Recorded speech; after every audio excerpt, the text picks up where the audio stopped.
Assalamualaikum warahmatullahi wabarakatuh. Apa kabar semuanya? Pagi hari ini kita bisa hadir lagi masih bersama di Obsesi obrolan sehat sahur dini hari bersama dengan RSU Muhammadiyah Ponorogo. Selamat mempersiapkan sahur Anda teman pagi hari ini dan tetap sambil menyimak perjalanan Obsesi obrolan sehat sahur dini hari. Dan barangkali kalaupun kemarin teman-teman sudah menyimak perjalanan Obsesi, insya Allah pagi ini sudah tahu dong apa yang akan menjadi bahasan kita di Obsesi pagi hari ini. Kalaupun yang belum, pagi ini saya masih bersama dengan Kevin. Vin, kita mau membahas apa lagi, Vin? Masih sama dengan yang kemarin? Masih dengan sama dengan kemarin, jadi puasa untuk ibu hamil dengan resiko tinggi atau high risk pregnancy. Tidak ngantuk hari ini? Ngantuk semua. Jangan, saya suruh pulang lagi nanti pagi ini ya.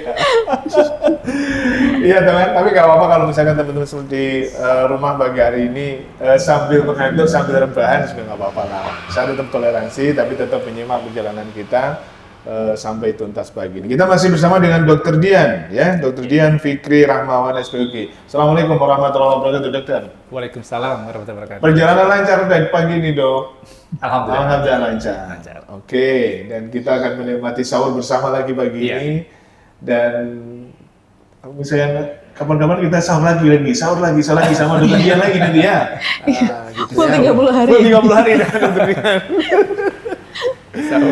Ya, ayo Vin, kita langsung geber Vin, ini Vin. Jadi ya dok, mungkin sedikit direview sedikit ya? Mungkin yang hari ini yang kemarin nggak mendengarkan dok. Jadi secara garis besar aja hamil dengan resiko tinggi itu seperti apa dok? Ya mungkin buat ibu-ibu atau keluarga-keluarga yang kemarin belum sempat lihat di acara ini, kita membahas terkait high risk pregnancy atau kehamilan dengan resiko tinggi. Jadi kehamilan resiko tinggi tentunya adalah kehamilan yang mempengaruhi kesehatan dan keselamatan baik itu ibu, kemudian janin yang dikandung, atau bahkan dua-duanya. Sebenarnya faktornya itu banyak, bisa berasal dari ibu itu sendiri ataupun lingkungan sekitarnya. Ya. Untuk dari ibu sendiri, kita tahu bahwa usia ini juga salah satu pengaruh. Kemarin sudah kita bahas, di mana usia 20-35 tahun itu yang ideal untuk hamil. Kemudian dari segi jumlah anak juga idealnya tidak lebih dari 3. Kemudian dari jarak kehamilan maksud saya itu minimal adalah 2 tahun. Ya. Kemudian juga status gizi ini juga salah satu yang berpengaruh. Status gizi tentunya harus yang normal, jangan kurus atau underweight, atau jangan yang berlebih, over ataupun obes, ya. Dan yang terakhir ini yang juga menjadi sangat penting, kita juga harus tahu status penyakit penyerta dari ibu itu apa, ya. Jadi nanti juga saya sampaikan di sini di momen ini. Kemarin mungkin belum sempat tersampaikan untuk kondisi penyakit penyerta ini, karena ternyata kita masyarakat Indonesia sendiri kan juga karena saking sibuknya mencari nafkah dan sebagainya macamnya sampai lupa untuk melakukan screening untuk penyakit ini. Yang sering kali mengintai pada ibu-ibu hamil itu tentunya salah satunya adalah hipertensi atau darah tinggi, kemudian gula darah tinggi atau diabetes, kemudian ada penyakit-penyakit keturunan yang lain yang mungkin saat tidak hamil tidak terlalu terasa sehingga tidak pernah diperiksakan. Misal contohnya pasien dengan kondisi anemia. Ya, ini banyak nih remaja-remaja dengan anemia nanti berlanjut sampai dewasa, sampai menikah, ibu hamil. Ini juga memiliki resiko tinggi juga anemia. Karena tentunya saat tidak hamil tidak ada keluhan. Baru ketika hamil ada keluhan anemia. Kemudian penyakit-penyakit autoimun itu adalah penyakit yang menyerang, sebenarnya bukan penyakit, kondisi tubuh yang menyerang dia sendiri karena kondisi kekebalan tubuhnya terlalu berlebihan merespon apa? Merespon karena kehamilannya. Jadi hamil itu kan sebenarnya sesuatu yang baru untuk tubuh wanita itu. Karena sesuatu baru, sistem kekebalan tubuhnya merespon. Ya, sebagai contoh ada lupus kalau pernah. Ya, kemudian ada sindrom fosfolipid, itu juga sering mempengaruhi kehamilan. Ya, itu karena suatu kondisi autoimun. Atau penyakit-penyakit yang mungkin di Ponorogo jarang ya, seperti hemofili ataupun talasemia, itu juga banyak menyerang di daerah Jawa Tengah dan ke arah barat seperti itu. Ya. Dok, maafin nih Vin, banyak kejadian seperti ini dok. apa karena yang dokter cerita, maksudnya gini dok, ibu-ibu yang sebelumnya itu tidak terdeteksi katakanlah saya itu nggak pernah sehat, diabetes, saya ya. itu sehat, saya nggak pernah darah tinggi. Ya. Nah itu tiba-tiba saat Hamil. hamil tiba-tiba muncul. Bisa. Apakah itu munculnya karena hamil atau karena memang Sebelumnya belum tidak terkontrol sebelumnya? Apa yang terjadi dok? Ada dua tipe Bapak, jadi ada dua tipe. Memang tipe yang pertama dia dibawa sebelum hamil, maksudnya adalah sebelum hamil sudah ada, cuma karena pasien itu tidak pernah kontrol, tidak pernah tahu, tidak pernah periksa. Saat hamil kondisi tersebut semakin parah, maksudnya adalah tekanan darahnya mungkin sebelum hamil sudah di angka 130, yang atasnya yang sistolnya 130, 140 kayak gitu. Ketika hamil naik lagi menjadi 150, 160 dan lebih seperti itu. Begitu juga dengan diabetes atau gula darahnya. Gula darahnya sebenarnya selama sebelum hamil ketika dia tidak mengandung sebenarnya sudah fluktuatif naik turun kayak gitu. Seringkali di atas 200 kayak gitu, tapi beberapa kali sudah mulai turun lagi. Nah, saat hamil bisa terus-terusan naik seperti itu. Itu yang tipe pertama. Yang tipe kedua adalah muncul saat hamil. Jadi ada dok ya? Ada, ya memang ada. Terus yang disalahkan atau apakah hamilnya? Ya tanda kutip bisa jadi hamilnya yang disalahkan. Karena memang kehamilan itu bisa memunculkan kondisi darah tinggi selama kehamilan, hipertensi selama kehamilan. Ya, mungkin kita pernah dengar preeklamsi, gestasional hipertensi atau hipertensi gestasional seperti itu. Nah, itu bisa muncul selama kehamilan. Begitu juga dengan diabetes. Diabetes juga bisa muncul selama kehamilan. Ya. Padahal sebelumnya tidak ada apa-apa.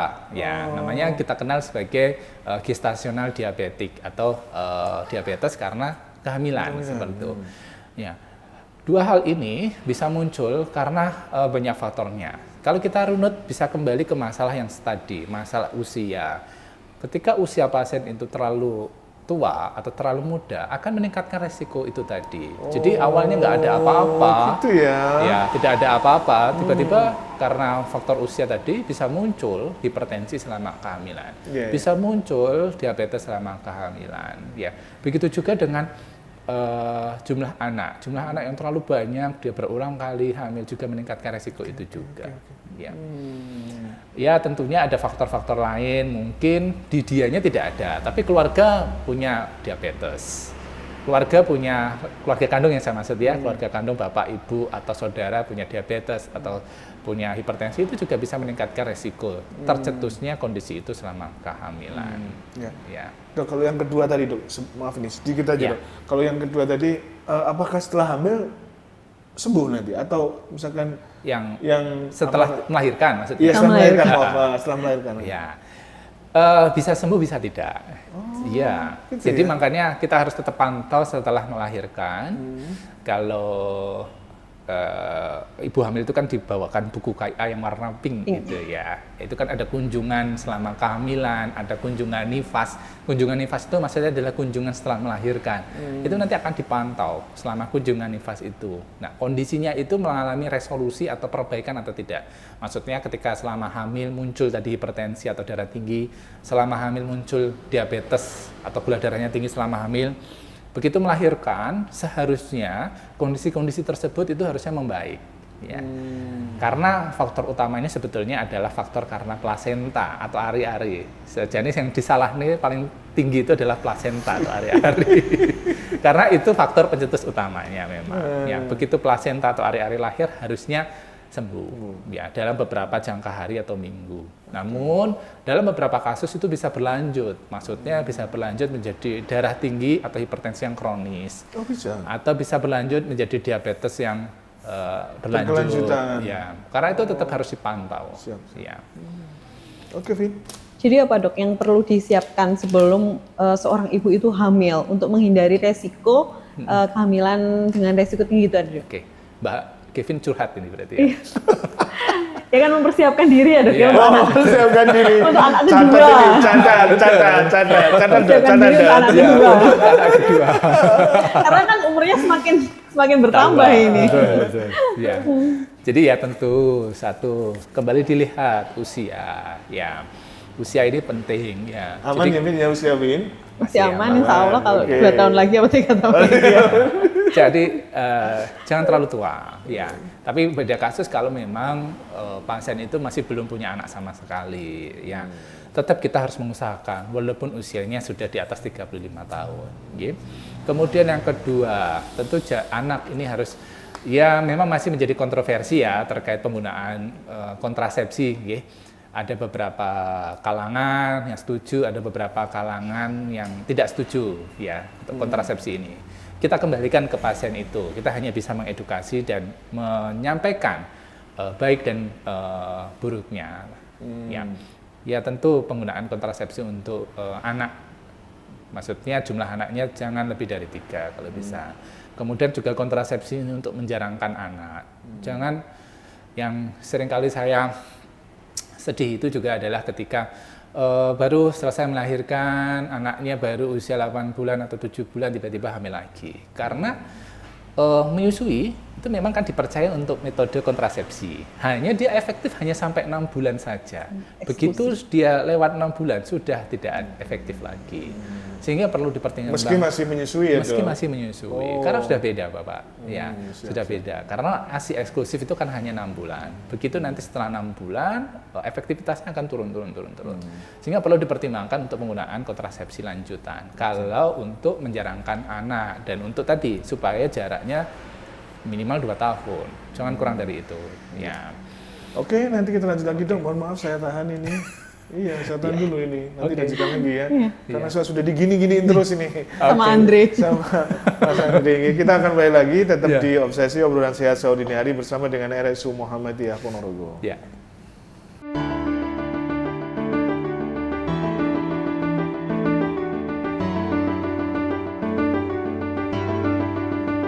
Oke, kita balik lagi teman. Jadi Obsesi masih menyapa Anda semuanya yang belum menikmati sahur, segera menikmati sahur.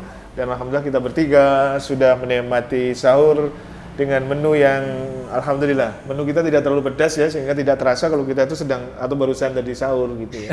Jadi menu-menu kita itu menu flat, itu nggak ada pedas-pedasnya sama sekali. Jadi ya yang tawar-tawar yang tawar-tawar semuanya. Oke, kita masih lanjut lagi, masih dengan Kevin, masih dengan Dr. Dian, dan kita masih puasa bagi ibu hamil dengan resiko tinggi. Ya dok, tadi kan sebelumnya apa yang perlu disiapkan? Kalau untuk screening kesehatan sebelum kehamilan, apakah itu perlu atau tidak dok? Tentu perlu, ya. Sebelum kehamilan baiknya memang melakukan screening, ya. Ya tadi untuk mempersiapkan supaya kondisi ketika nanti hamil itu bisa maksimal. Ya, kalau ada yang kurang diperbaiki, ya. Apakah perlu melakukan screening terkait infeksi dan lain-lain? Sebetulnya juga boleh, tapi itu tidak harus, ya.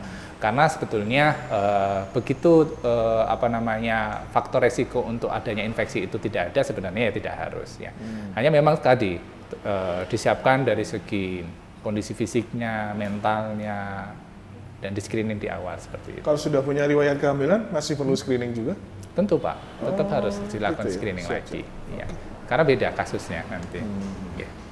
Ya dok, kan kadang ada ya dok kasus tengah-tengah kehamilan terus baru ketahuan misalnya ada bakteri apa atau itu kayak gitu perlu screening atau tidak dok? Ya tadi saya sampaikan ya terkait screening infeksi itu perlu wajib atau tidak? Boleh dilakukan, tapi tidak wajib ya, tidak wajib sehingga kita gali lagi apakah ada faktor resikonya. Kalau memang ada faktor resikonya, silahkan dilakukan. Karena pada dasarnya infeksi selama kehamilan itu sebetulnya tidak akan mengakibatkan keguguran. Hanya akan terjadi peningkatan resiko kelainan kongenital atau kelainan bawaan pada bayi. Ya. Jadi memang kita lihat dari faktor resiko dirinya, lingkungan sekitarnya. Kalau memang ada, kita sarankan untuk dilakukan screening. Siapa yang menentukan resiko tinggi seorang ibu hamil itu? Dokter atau ya berdasarkan referensi pasien sendiri atau seperti apa? Oke, dua-duanya Bapak. Ya, seorang pasien bisa melakukan melihat, oh saya memiliki riwayat seperti ini, oh lingkungan saya seperti ini. Jadi boleh melakukan screening mandiri juga boleh. Ya, karena sekarang fasilitas untuk itu banyak. Kemudian dokter juga bisa. Ya, dan tadi kelas pengantin atau kelas ibu hamil di awal-awal itu kan sebenarnya ada dilakukan di fasilitas-fasilitas kesehatan, ya, baik yang primer atau masih dasar ataupun di rumah sakit itu juga bisa dilakukan. Ya. Dok, yang sudah terdeteksi katakanlah, kamu beresiko tinggi nih, sebetulnya. Bagaimana menjalankan ibadah? Boleh nggak nih puasa atau harus bed rest atau seperti apa? Kita bicara terkait puasa untuk pasien-pasien high risk ya, high risk pregnancy. Untuk pasien-pasien ibu hamil dengan high risk, di mana high risk-nya itu terkontrol dengan baik, itu sebenarnya diperbolehkan untuk puasa. Maksudnya adalah pasien-pasien mungkin dengan hipertensi, dia hamil terus kemudian ada hipertensi, atau dia hamil dengan riwayat dengan diabetes atau gula darahnya tinggi, tapi sudah terkontrol dengan baik, itu boleh saja berpuasa, ya. Dengan catatan tadi, semuanya terkontrol dengan baik, ya. Namun apabila itu tidak terkontrol dengan baik atau ada komplikasinya, itu tidak disarankan untuk puasa.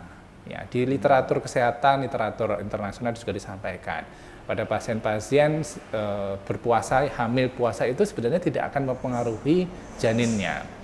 Dari beberapa penelitian disebutkan, penelitian yang cukup besar itu lahiran bayi, maksudnya ketika bayi lahir itu sama saja antara yang puasa dan tidak puasa kondisinya. Ya.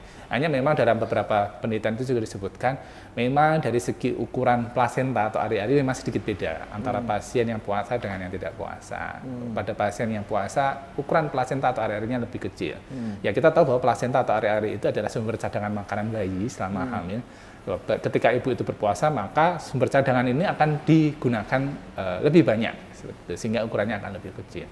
Ya, saya tekankan, kalau untuk pasien dengan high risk, memang dia terkontrol dengan baik, tidak pernah ada kondisi yang tidak stabil, silahkan berpuasa boleh, dengan catatan dia mampu. Mampu memenuhi gizinya saat dia sahur dan berbuka, mampu memenuhi asupan cairannya saat dia sahur dan juga berbuka. Dan selama berpuasa penuh dari azan subuh sampai nanti azan maghrib itu tidak terjadi apa-apa, silahkan berpuasa. Oke, bagi yang beresiko saja insya Allah masih berpuasa dengan segala syarat tadi. Kalau misalkan yang tidak beresiko, Dok? Yang tidak beresiko berarti yang sehat, lebih aman lagi.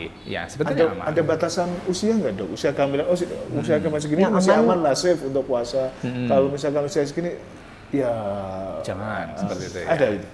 Sebenarnya tidak ada patokan resmi, Bapak, untuk itu. Ya kita kasus by kasus atau individu by individu. Ya kita tahu waktu Mbak Kevin dulu hamil trimester pertama itu mungkin mual, muntah, hebat, lemes dan lain-lain. Kalau kita paksakan untuk puasa ya jangan. Ya resikonya apa? Dehidrasi tentu. Ya karena kan ada mual, ada muntah, cairan ada yang keluar. Orang dia masuk minuman aja susah. Ya. Jadi ya jangan puasa seperti itu. Puasanya ketika kondisinya semuanya sudah stabil. Maksudnya adalah ketika sudah mual muntahnya hilang, makan enak, saat sahur enak, saat buka enak, silahkan berpuasa. Tapi kalau tidak, jangan dipaksakan. Seperti itu. Yang bisa menilai kemampuan diri sendiri adalah ibu itu sendiri. Oh gitu ya? Iya, kan saya tidak bisa menilai. Maksudnya, saya mampu, Dok. Oke, silahkan. Oh, ya. Jadi usia sekarang mohon maaf ini, usia 9 bulan gitu? Boleh, silahkan. Kan normal loh ya, mohon maaf. Iya, normal, boleh. Dari usia awal sampai 9 bulan kalau dia mampu silahkan. Silahkan untuk berpuasa. Wah, bagi bayinya, Dok, aman? Tadi, dari beberapa literatur disampaikan tidak ada pengaruh ke bayi. Jadi, dari jurnal-jurnal, artikel-artikel ilmiah tidak disampaikan tidak ada perbedaan antara pasien yang berpuasa hamil ya dengan pasien yang tidak berpuasa, itu tidak ada perbedaan. Tetap baik untuk kondisinya. Hanya memang kalau untuk high risk atau resiko tinggi ada pengecualian. Kalau kondisinya tidak stabil tidak boleh. Tapi kalau kondisinya stabil kita melihat dulu kemampuannya baik atau tidak. Kita evaluasi seperti itu. Dokter kandungan dong ini ya. Ayo Vin, aja Vin. Kalau misalnya puasa nih Dok, ibu hamil, terus harus dibatalkan itu kalau dalam kondisi seperti apa? Ciri-cirinya Dok? Ya, jadi kita harus tahu ya tanda-tanda bahaya kalau saya puasa nih tiba-tiba kok saya mengalami ini, saya boleh batal atau tidak ya. Tentu satu, ketika ibu hamil berpuasa pasti ada restriksi atau hambatan untuk makan dan minum kan pasti selama beberapa jam itu. Untuk kondisi ibunya apakah ibunya ini masih kondisi yang istilahnya seger atau tidak? Maksudnya kalau udah mulai lemes, pusing, atau malah berkunang-kunang, atau bahkan mau jatuh pingsan, stop, hentikan. Berarti pasien itu atau bayi ibu itu ada resiko dehidrasi ataupun hipoglikemi atau kondisi gulanya ambles atau turun sekali kayak gitu. 2, dipantau gerakan janin. Paling gampang untuk melihat kondisi janin itu baik atau tidak itu kita melihat gerakan janin. Ibu itu kan bisa ngerasain toh, Mbak. Ya. Gerakan janin itu kan rata-rata bisa dirasakan ibu itu di trimester 2 pertengahan, di usia kehamilan 5 bulanan itu kan sudah mulai bisa dirasakan. Silakan dirasakan. Harusnya setiap 1-2 jam sekali itu ada gerakan janin. Atau kalau mau ngitungi selama setengah hari atau 12 jam ada 10 kali gerakan janin. Itu dirasakan. Kalau itu semua masih ada, insya Allah aman. Tapi begitu itu kok, oh saya udah kayak lemes, pingsan, kok bayi ini gerak-gerak, stop. Gitu.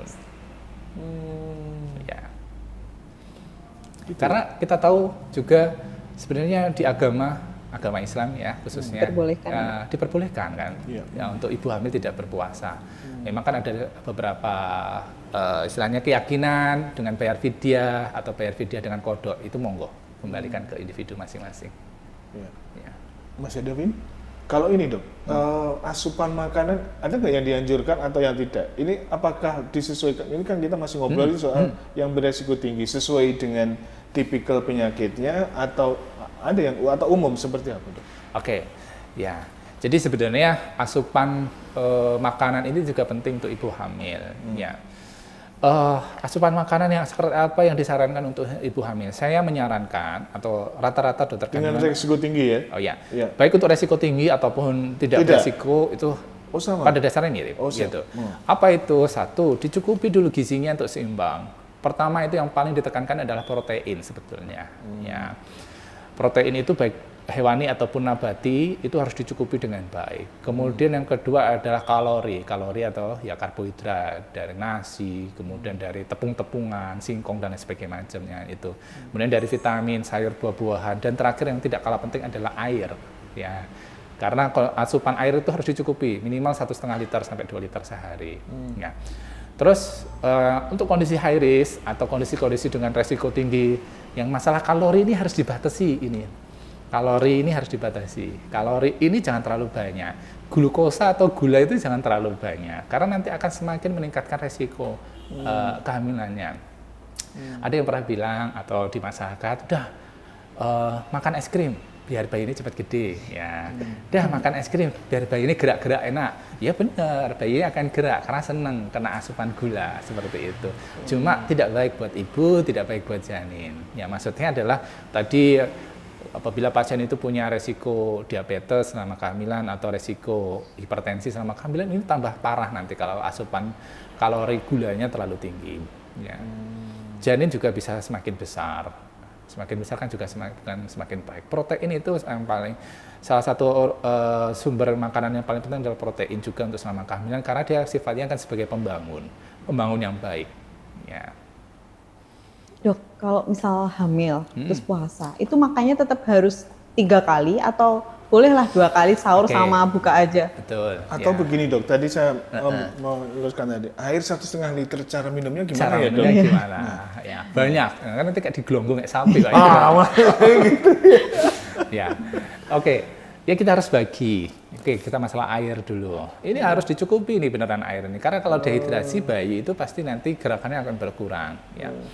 Kecukupan air 1,5 sampai 2 liter, kita anggap saja 1 gelas itu adalah 250. Berarti kecukupannya adalah kurang lebih ada 6 gelas minimal ya. 6 gelas besar ini ya? 6 gelas 250 liter. Aqua itu, maaf sebut merek saya. Airmu. Air mineral gelas ya? Iya. Ya, gelasan itu yang 250 cc itu ya. Oke, kalau 1.500 kan berarti kurang lebih dia ada 6 gelas ya. Ya dicukupi dengan cara ketika sahur, begitu bangun, itu nanti konsumsi 1 sampai 2, berarti kan dapat 2 ya. Begitu setelah sahur, 1 lagi juga boleh atau 2 juga boleh, berarti kan 4, kalau 1 baru 3.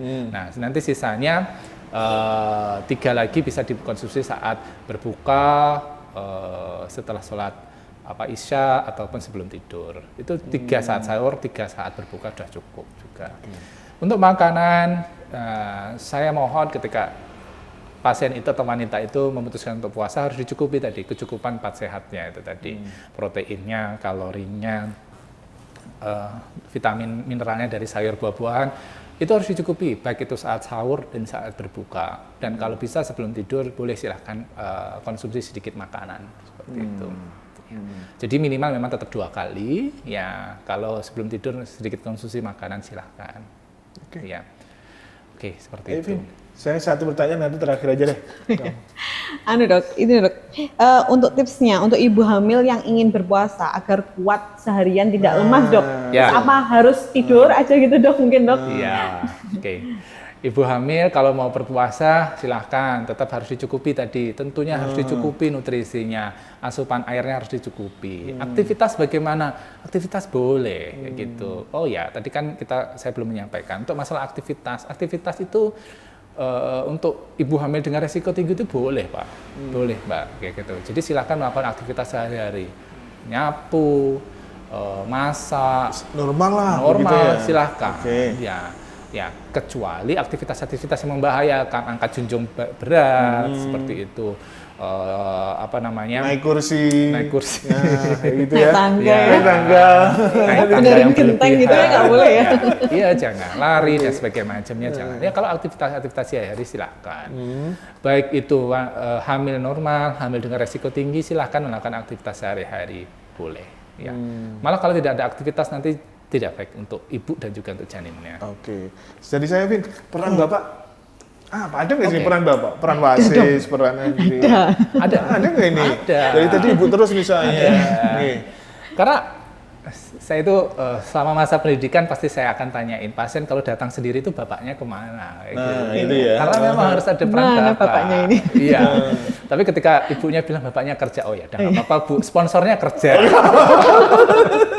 Ya, tapi kalau bisa menemani untuk periksa itu akan lebih baik. Oh gitu ya. Karena nanti kan tetap kita harus edukasi, baik itu.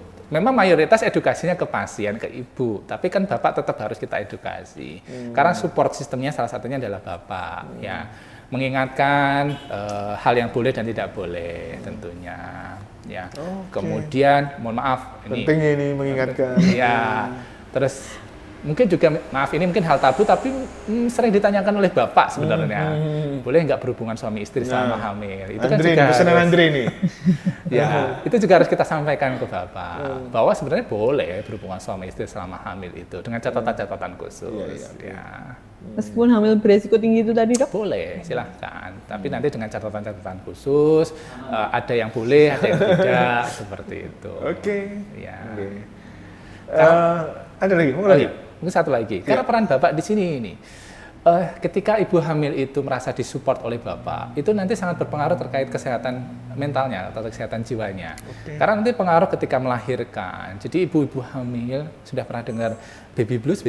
Iya. Ya, baby blues itu kan salah satu efek yang diakibatkan karena merasa support sistemnya tidak ada kayak gitu.